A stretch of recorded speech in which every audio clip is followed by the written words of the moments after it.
Welcome back to another week of Wind Against Tide. This week, Joseph and I become hard-hitting news journalists as we're joined by good friend Mark Sullivan. I'm going to introduce Sully quickly. He is probably best known as 2011 Tea Tree champ. Oh yeah, I heard the screams down the Hastings Channel when he'd done it. So. Amongst many other things, but Sully was a Melburnian like the rest of us, had a gut full of it, and he's made the move up to Queensland. So he comes to us from sunny old Queensland. How you going, Mark? I'm good, boys. Good, Dave. Good, Joey. How are you? Very well, mate. Good to have you on the show. So whereabouts in Queensland are you living these days? I'm living about 5k south of Brisbane CBD, so probably about 20 minutes to the water. Yep, beautiful. And as cold, wet Melburnians, do you think it's worth us all migrating up there to join you? I would say not, mate. Probably pretty terrible up here. Weather's terrible. Fishing's terrible. I think you should all stay there. No, all good today, boys. 35 degrees, sun's out. Been a great day. Ah, you bastard. Anyway, anyway, thanks for joining us, Sully. So the reason we actually have you on today is, it's quite a serious story you have to tell us. You were recently out for a day's fishing out of Brisbane. Is that where you went out of on this occasion? Yeah. Just out of the local ramp there at Manly. Yep, Moreton Bay. And you had a really life-changing event occur, but I guess to sort of set the scene, you were just out on a normal day game fishing. What were you chasing on the day? Yeah, 100%, Dave. Yeah, so pretty much, we set out probably a bit later than normal. Out sort of trying to get a Queensland swordfish. So, wow. Set the scene. We've had a few caught. They're kept very quiet and probably not as much as you guys get down there. But, set the scene. Nice morning. Wind forecast was up the shit as normal. We had about 15 knots of wind and, we moseyed on out there and took our time and, then it all sort of changed forever that afternoon. Yeah, right. So how far out did you go that day? Obviously chasing swordfish, you're out over the shelf. How far is that up your way? Yeah, so long way out, Dave. So pretty much you're looking at about 45 nautical miles from the ramp. So we go through Moreton Bay, which would be your equivalent of, say, Stony Point to Flinders. Yep. So we set out there and, hit a bit of wind and just took it easy. We thought we'd stick to the plan and, so it's probably about another 30 mile to the shelf, really, where we decided we wanted to fish. Okay, and the fishing you were saying was fairly uneventful, but it kind of turned for the worse on the way in. So do you want to explain a little bit about what happened there when you were coming in that night? Yeah, standard trip. So I had a buddy with me, Dan, got out to the shelf, set a few rods out and, things weren't just going the way it was meant to go. Obviously, more wind, managed to snap another rod tip, taking a deep drop weight off. So that was a bit of fun, Damn, we snapped the rod.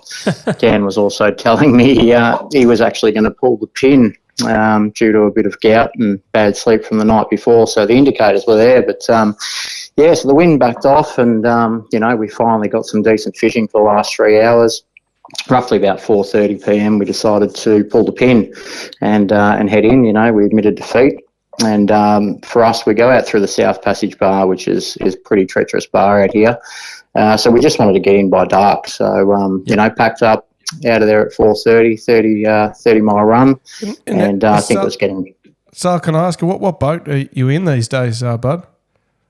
Yeah, so I was in a 5.2 Kevlar cat, which is pretty much a 19 foot. So a little cat, but definitely very capable. Yeah, seaworthy vessel for sure. So pretty much pulled the pin, started heading in. Everything was all good, and I think we got to about I'd say probably 6-7 mile from Point Lookout, which is kind of like Cape Shank. You got the lighthouse and a bit of a headland. Yep. Would have been another 10-20 mile into the actual bar that we had to cross. And we saw some whales in the distance and, long story short, goddamn whales, we've got to keep an eye on them. And, we're in a good mood. We hadn't had a beer, doing all the right things. And we're like, no, we'll send it. So good speed for that boat. In a little bit of a quartering sea was about probably 20 knots. So, 20 to 22 knots. Heading in, sun, unfortunately, when you go out in the east, it's in our eyes, and then coming back in to the west, it's in our eyes. And, literally came off a swell and had a look in front, and all of a sudden there was a gigantic whale subsurface just under the boat. Yep. Wow. So did you see this whale before impact, or you knew of it, the boat came to a halt? No, so we did, yeah. So it was a couple of seconds. I yelled out to Dan. I said, a few F words, and oh my God, an effing whale, and we braced, but just no time to pull back on the throttles or react or do anything. And we were 22 knots at 40k. Once we hit the whale, we were just trajected towards the. I think I hit the dash in between where it meets the clears and the windscreen. Oh, wow. At just a sudden stop, over no distance at all. So I just remember a massive thud on my jaw and cheeks, and we sort of came to, and I looked up, and Dan had a face full of blood, and I was the same pretty much. So Jeez. pretty horrific. So that was kind of step one. Yeah, that was oh God, So, look what's happened. So you were actually knocked out. Is that what you were saying, both of you?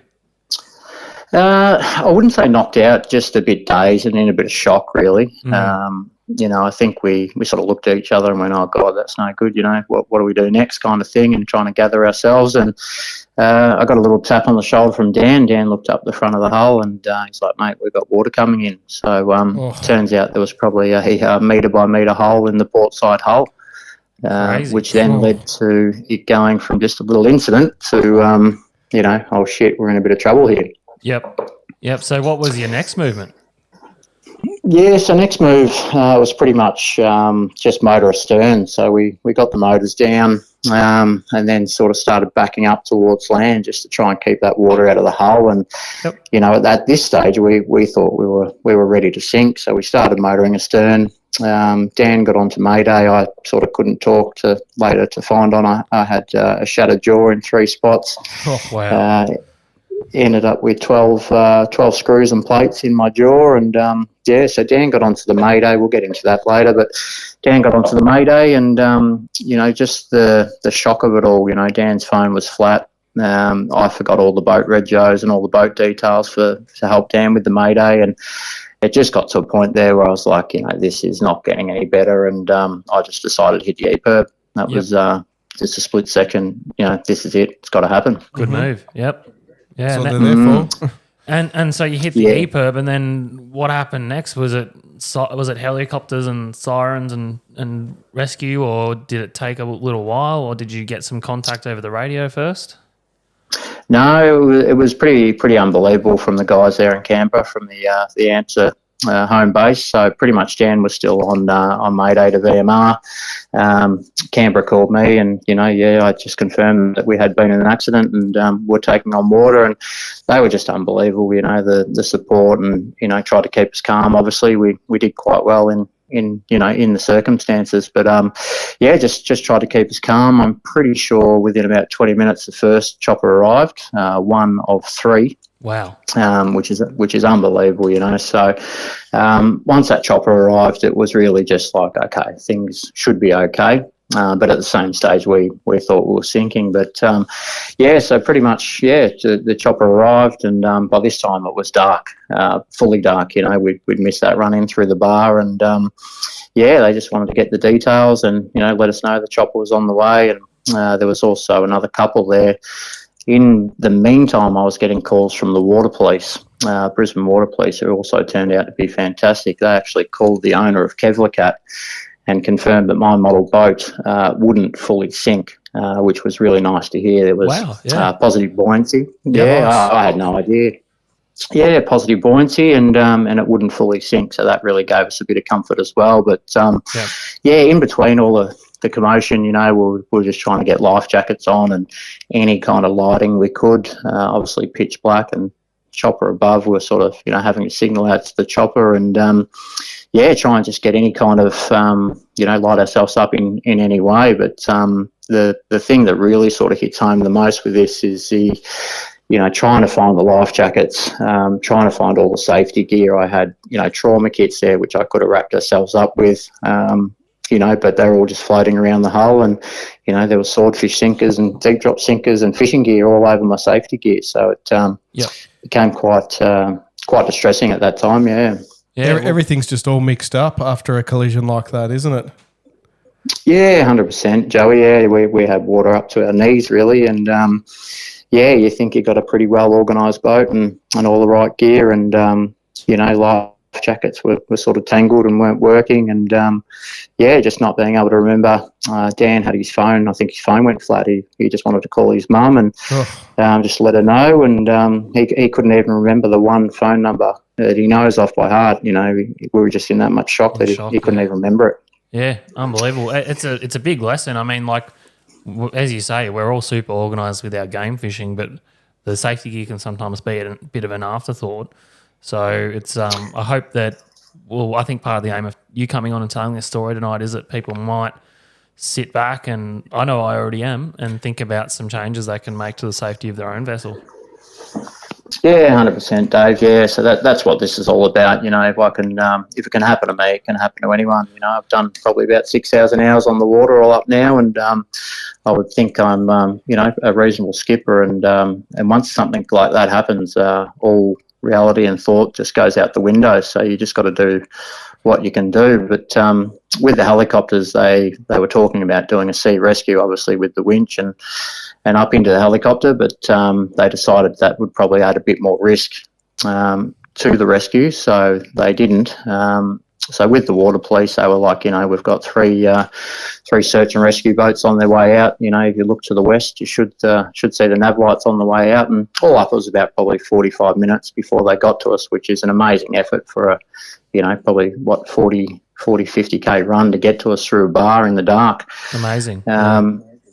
Yeah, so it's just really nice, you're very lonely out there, and it's dark, and it's just you and your mate, and you've had this big incident, and so while we were sort of waiting for all the government services to arrive, I decided I'd sit down the back of the motor, keep the weight down the back so we could keep motoring astern, and the water police actually said, whatever you do, don't try and beach that vessel so it doesn't sink, and that was all I was planning to do. In my mind, it was get that boat to the beach, and it turns out that would have been a terrible thing to do with waves and whatever else, and could have got thrown into the water. So managed to get the support from those guys. VMR, they just kept checking in, and it's just unbelievable, just the support. But so that was that. I managed to call my mate from work and let him know I wouldn't be in tomorrow. So that was that was a bit of a that's a bit soft. A bit soft. That was a bit of a funny one. So I did that, and probably, in all seriousness, the next phone call was probably the hardest I had to make. So I called my wife, just let her know that I'd had an accident. She's like, "Oh, why are you talking funny?" And I think I've just shattered my jaw, and I've knocked out a couple of teeth and chipped a heap of teeth, and I just wanted to let her know that the chopper was there and we were coming home. So I thought it'd be a really good idea. And after that, when the kids were on speaker and they all started bawling and say, "Daddy's going to die," turned out not to be such a great idea, boys. No. But I just wanted to let them know that just in case it did go the wrong way, I loved them, and I'd do everything I can to get home, and just amazing adrenaline, really. Like if I was to knock someone's teeth out, it would hurt and break your jaw. But honestly, I didn't feel a bit of pain until the next day. But so the next phone call was to a good friend of the show and mate of mine, Darren Moore. So Darren spent a fair bit of time in the Coast Guard. Yep. Old Dazza, we know him well, and that was to undo the bad work I'd just done with the wife. So Darren was very instrumental in calming her down and letting her know I'd be home. Yeah, he's a good man, Darren. He's been on the show before, and one of the friendliest people you could ever meet. So, a very good person to have in your corner in that situation. Yeah, 100%. And I think it's very important too, just to have a think about who you do register on your EPIRB. Make sure you've got the right people there, and cool and calm in those situations. And I think it's very important just to reassess who you have got on there as notifiables. Yeah. So I'll take Joe off because I don't know if you can trust him. Take Joe off, mate. Wait, so on the EPIRB, like you can select who you can notify. I didn't know that. Yeah. Yep. You've got your your emergency contacts on there. So yeah, another very important thing to do is to make sure that your EPIRB's all up to date, obviously, because sounds like it was the main factor in getting a fast response for you, Sally. Yeah, 100%, mate. Yeah, I think that, things were a little bit slow with the Mayday from, just trying to get all the details. And I think we ended up, going up to Redcliffe, which is a fair bit north due to all the cliffs blocking us. So, once we saw the water coming in as bad as it was, and at that stage we thought we were 100% sinking. So for me, it was a no-brainer to hit that EPIRB. But, amazing, a bit of equipment. And, so that was pretty much that. We were all wet and blood all over the boat and everything floating around. I had to kind of move a bit of weight down to the back of the boat. And, that led us to the next stage of the rescue, which was the first Raby Bay VMR boat, which arrived there. And, that was just such a nice feeling for the support to be there. Mm-hmm. Yeah. So basically they just ripped us onto their boat, just said, get your keys and your phone and, we'll get on and assess you. And, the first patient they looked at was me, 90 mil gash on the jaw. Apparently my lip had sunk back into the mouth and the jaw and the bottom teeth were actually out the gash in my chin. Oh my gosh.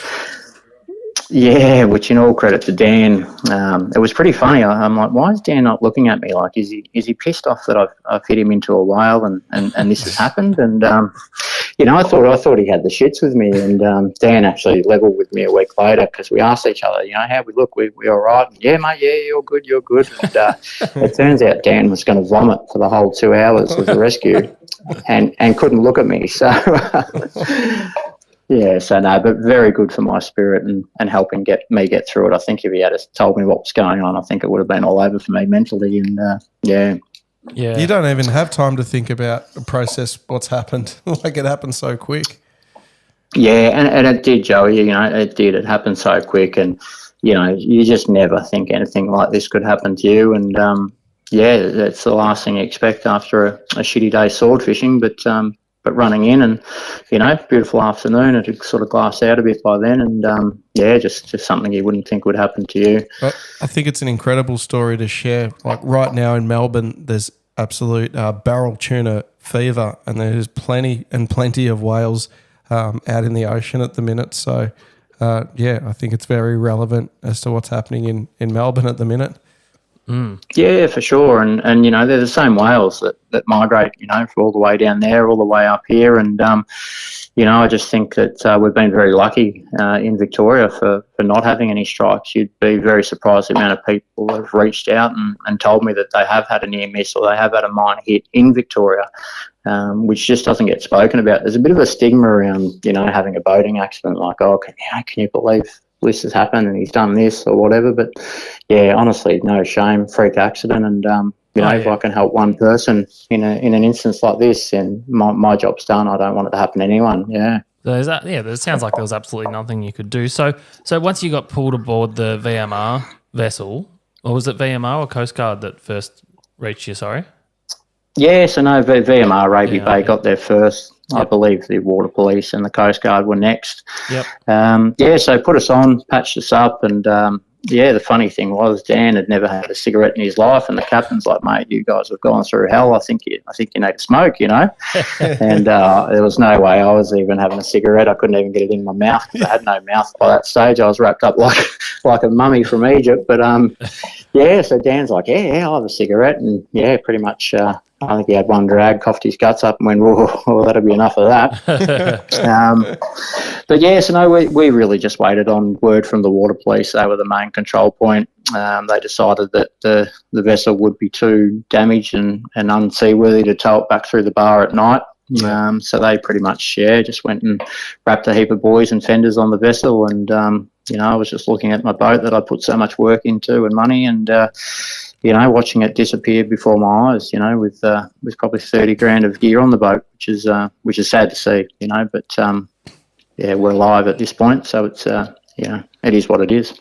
Yeah, I suppose that excuse me, Joey's Whiskey Club went down the wrong way. So I suppose these things become quite insignificant, but you did only just get that boat not long before that, is that right? Yeah, no, 100%, Dave. Yeah, so probably 3 to 4 months before. So I was still in the stage of fitting it out how I wanted it, and it's always the way, mate. You get your boat right for the next person before you sell it or before you lose it, and unfortunately, that's what's happened here. But it is what it is. It can be replaced, and we move on. And how's it been like dealing with the insurance with all of that stuff? Yeah, no, look, they've been really good, Joey. I can't really disclose too much. Yeah, that's fair enough. But just still going through all the claim process now. But no, they've been really good, really supportive, and I just hope it stays that way. But yeah, I think probably just a lesson for everyone, and it's something I never thought to do was keep receipts, scan receipts, and have photos of all your gear, really, because it's been so hard and so much work to try and prove all the gear that we lost. Yep. Yeah, definitely. No, they've had a similar, they've had an accident where fishing gear's been lost, and definitely, that is fantastic advice to, some of those high-ticket items, to keep a copy of your receipts, and take even pictures of it as well. Absolutely. I might just go down to the tackle store and take a photo of the whole reel cabinet.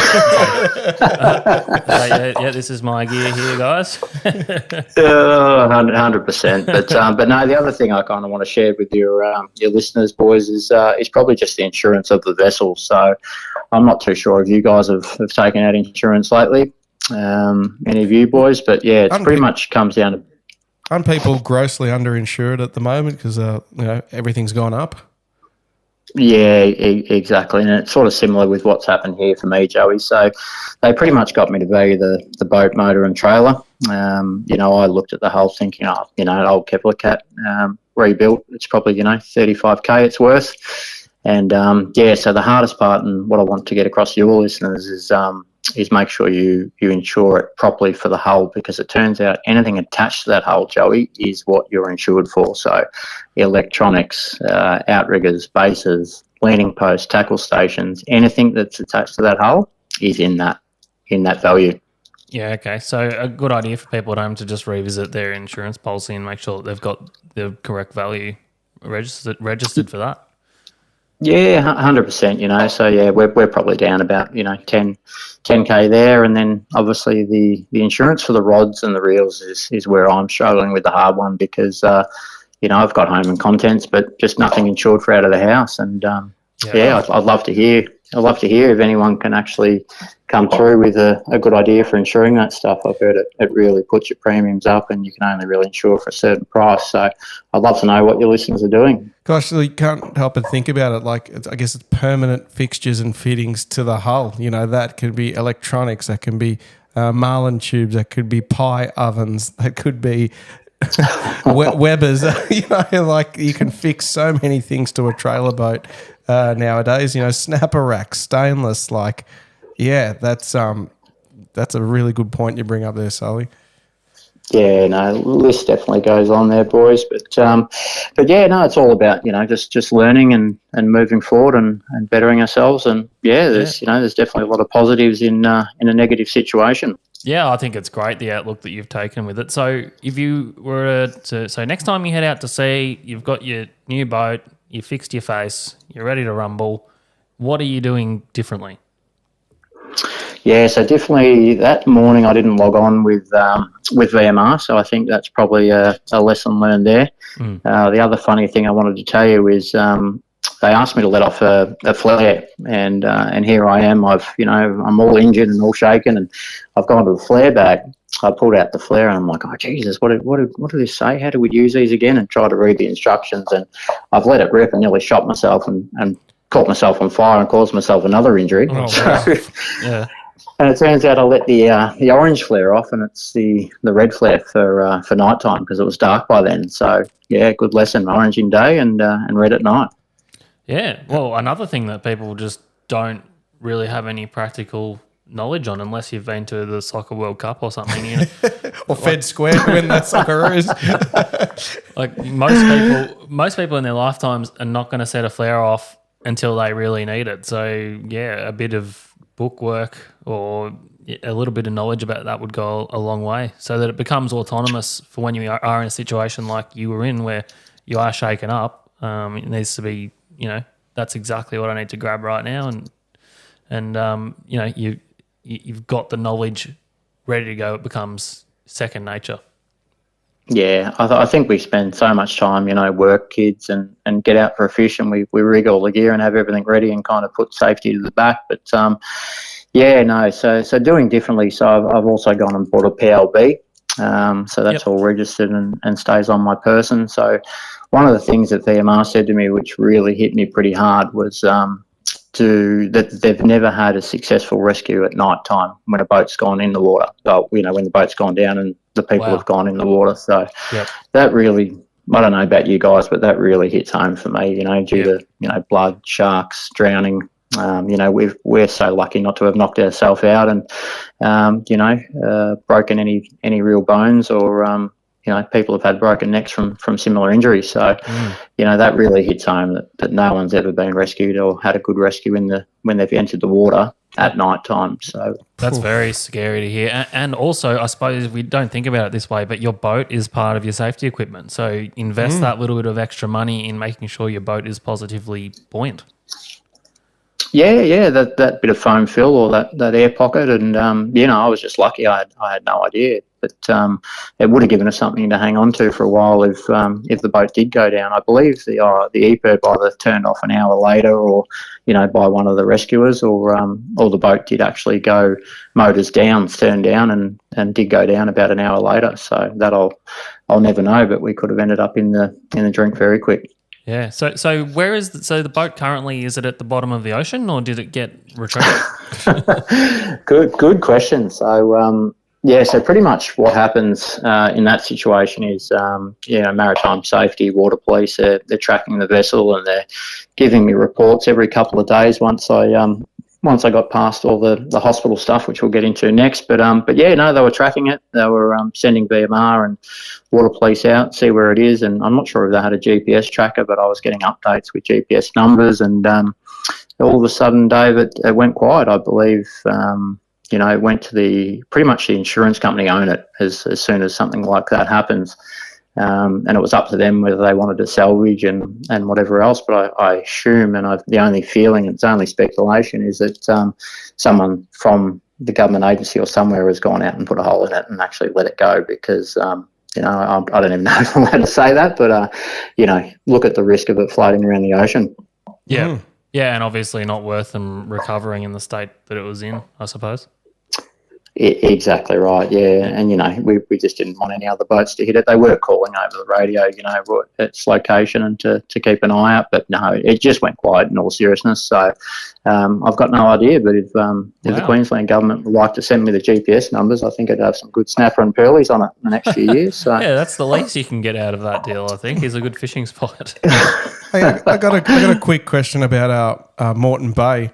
And I've made a joke on the last few podcasts about GTs, the origin of GTs, not the GTs that you might think of normally, Dave, but apparently that is the origin of the GT there, Moreton Bay, the giant toadfish with the huge beak. That's where they're from. My dad went up there one time and hired a tinny with his mate, and they just had a great day on the GTs, apparently. Is that true? Is there GTs in Moreton Bay there?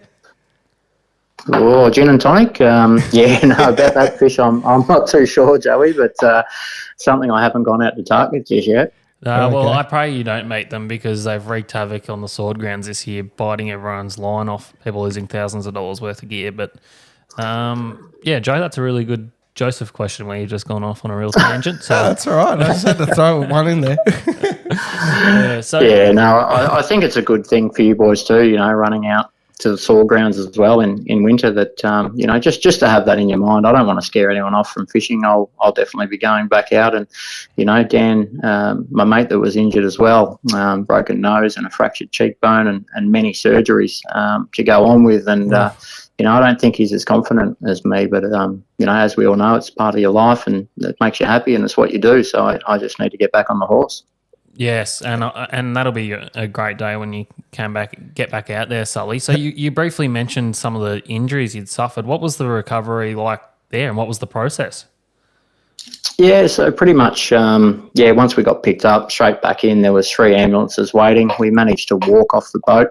That was after Dan and I were a bit cold. We stripped off and had a cuddle, but we got off the boat and 3 ambulances waiting, and they pretty much just got us in and started hitting us with morphine and all the good painkillers, and the rest is a little bit of blur until we got to the hospital. Yeah, so.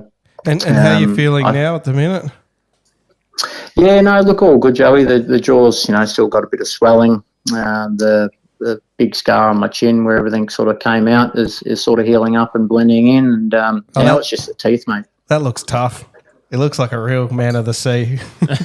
No, definitely beat me up. Hopefully you got some photos there for your viewers and your listeners. But so no, that's it's pretty much the teeth now. So I managed to knock one clean out. Which the hospital asked me, have you got your tooth? And I'm like, mate, I'm lucky to be here. I wouldn't know where the tooth is, be in the boat somewhere. Yep. So I knocked one clean out, and then I think I've managed to sort of damage at least another 5.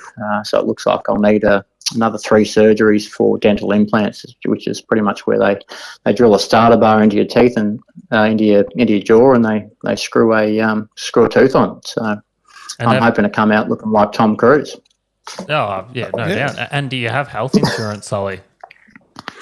No. So the best thing about this, probably no different to your TAC. So once you let the EPIRB off, or once it becomes like a government rescue, no different to a road accident. So everything from the rescue to anything trying to get you back on track is actually covered by the government as part of your taxes and your eligibility to work and your driver's license. So everything, touch wood, is covered from that side of things. Yeah. Wow. Oh, well, that's really good to hear, because that would have been ridiculously expensive otherwise. Oh, absolutely. The professional dental surgery costs a fortune.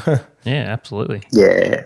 No, 100%. That's really what I wanted to get out of this, guys. And, is just to thank the Water Police, VMR, Coast Guard, and then just the nurses, mate. Like the nurses and the ambulance and the doctors. I'm pretty sure a lady there, one of the lovely nurses. I was pretty much bleeding for hours, which we couldn't stop the bleeding. They're actually worried that I grew a second tongue. I had all these interns coming in and looking at me like, "Oh, you're the guy with the double tongue that's might not breathe," ready to jam something into my throat just to get me breathing. But they were all just amazing, they really were, and just the community support and friends and family and everyone reaching out is what makes this special and fishing such a great sport. It does. So hang on, what's this double tongue thing? Your tongue was split in half, or it just got so swollen? Yeah, no, it just got so swollen, yeah. So just under my tongue really from the impact is just blown right up to the point where I really couldn't breathe through my mouth, only the nose. So it was funny. Yeah, it was like Grey's Anatomy with all these like weird little geeky kind of lovely doctors in training just there going, you're the double tongue guy. Can we come and have a look? This is amazing. I just can't imagine that. Isn't it incredible? And yeah, like you said, our first responders, they are true heroes of the world, really. Amazing people, selfless. So yeah, great to hear that side of things all went as well as could be expected. So how did your friends and extended family react to this in the aftermath of the incident? Yeah, so a lot of support, a lot of messages and a lot of calls, and people couldn't actually work out that I could kind of talk. So a lot of messages and just support, which was unbelievable. And there was one night I was sitting there on the couch, and my wife's like, a couple of mates want to do a Teams meeting. I'm like, oh yeah, great, no worries. She's like, are you up to it? I'm like, yeah. And anyway, so I log in and there's 23 of my best mates and acquaintances and fishing mates from Melbourne, and here they all are on a Teams chat, which was completely blew me away. Oh, yeah, that's awesome. It's good to have. Yeah, friends.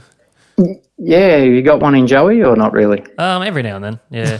No, Joey's a bloody legend.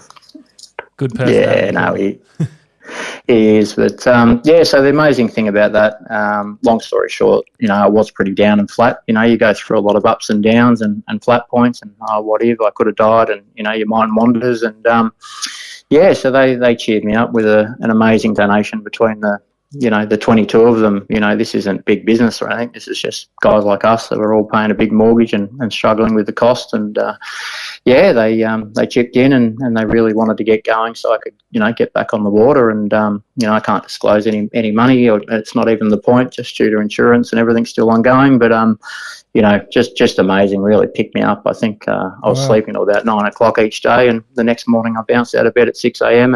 and was just blown away. No words to those 22, and I'm sure there was more people that wanted to help, but it sort of started getting a bit out of hand, from what I'm told. So just so many amazing people. There were some people there that I wasn't quite close with, but always held in good regard and was always nice to, and just the donations from them is just unbelievable. Well, actually, it was probably kept under wraps a little bit, Sully, because first I heard of it was when you sent us a message and told me a little bit about what had happened. I couldn't believe it. It's it's an unbelievable experience that you've had, one that you'd hope that we won't see happen again. But I mean, there's always that possibility out there, and as we've been saying, guys down here in Victoria probably do need to pay attention to this, because every year we get more and more whales come through. And a lot of our fishing is long distance where guys are running out, they're spending 2-3 hours running out in the dark. And I think everyone just thinks it won't happen to them, but there is every chance that something like this could happen. And in some of these remote areas, we want to get the message across that people need to be well prepared, as I'm sure that you will be in the future. Yeah, no, 100%, mate. Yeah, it's just that EPIRB. The other things are life jackets, Dave. And what I'd do different is a lot of guys have actually started using like a strap in the top of their cabin there, and just put the jackets up there, hanging from like a tarp, or those kind of ones you put on the back of your ute.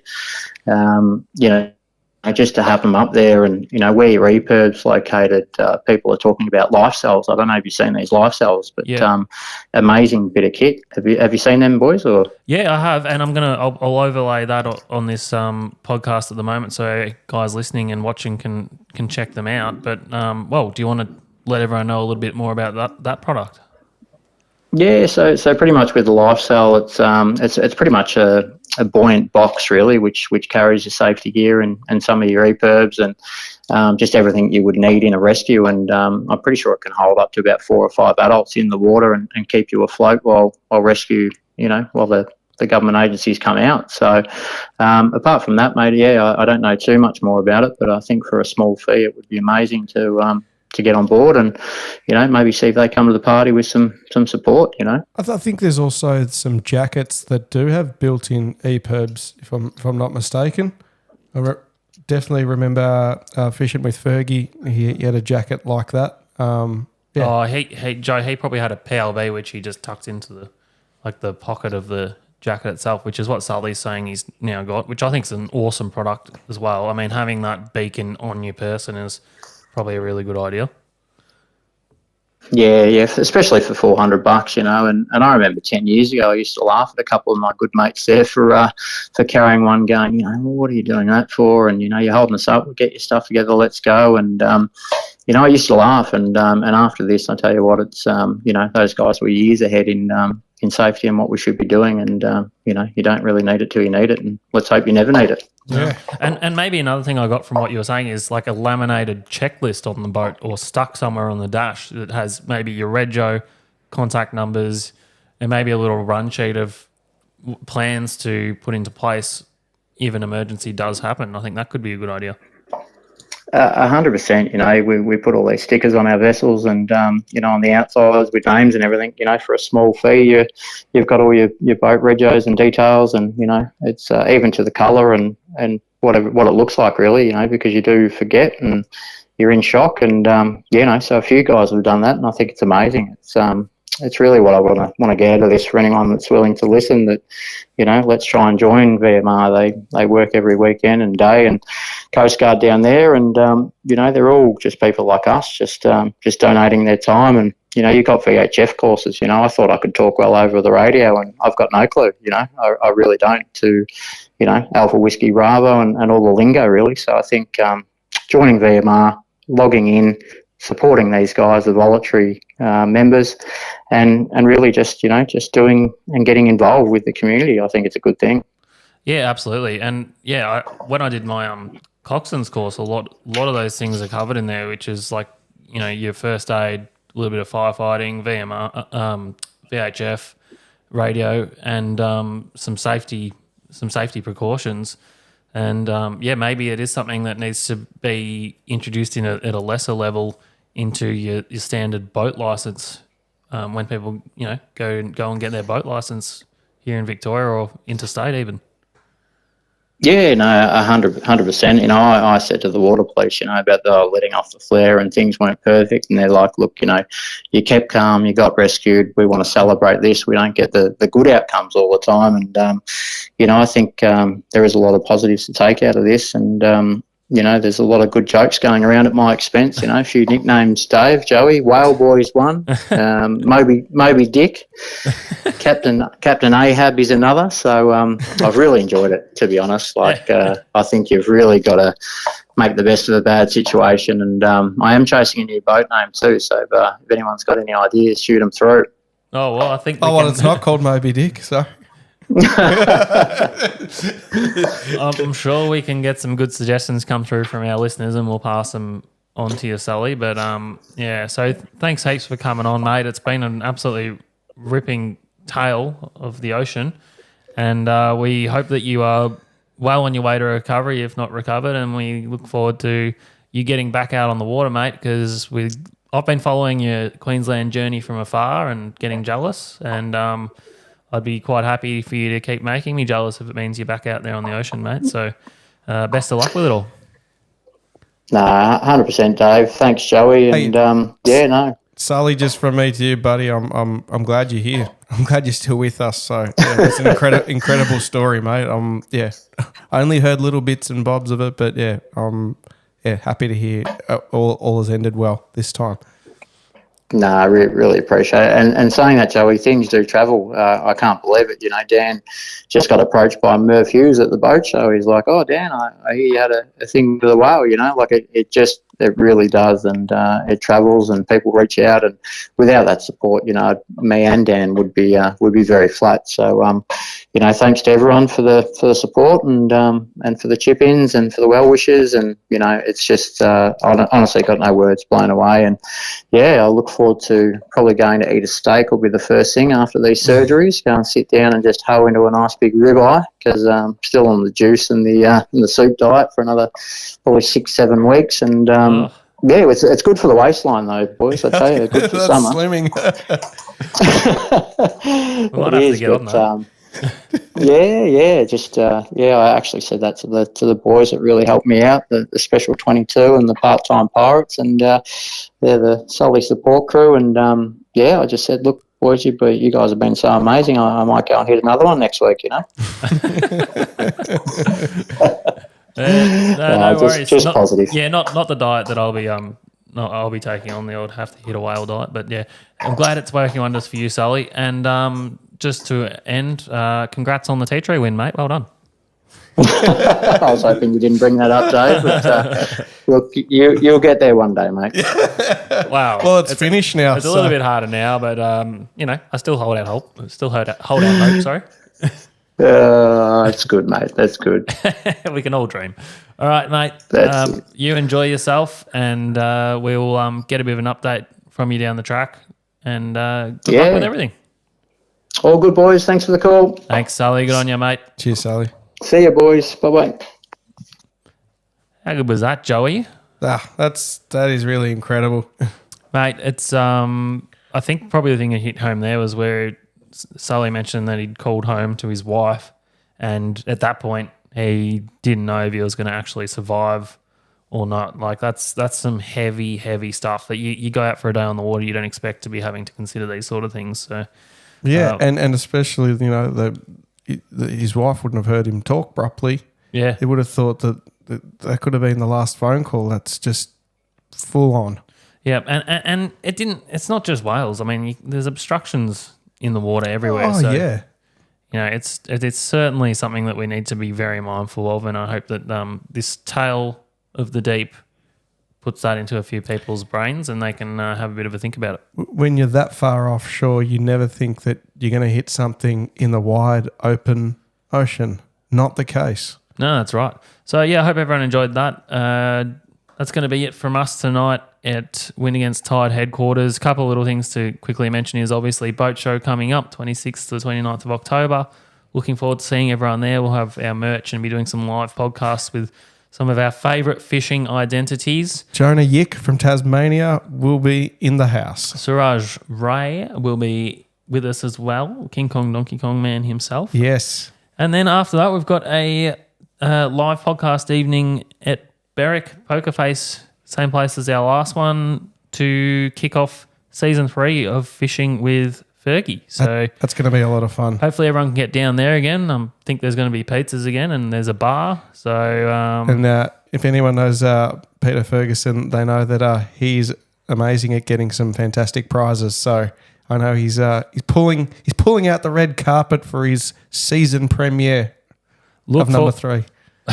Look forward to that one, Joey. Let's wrap this one up for tonight and we'll see everyone next week. So goodbye all.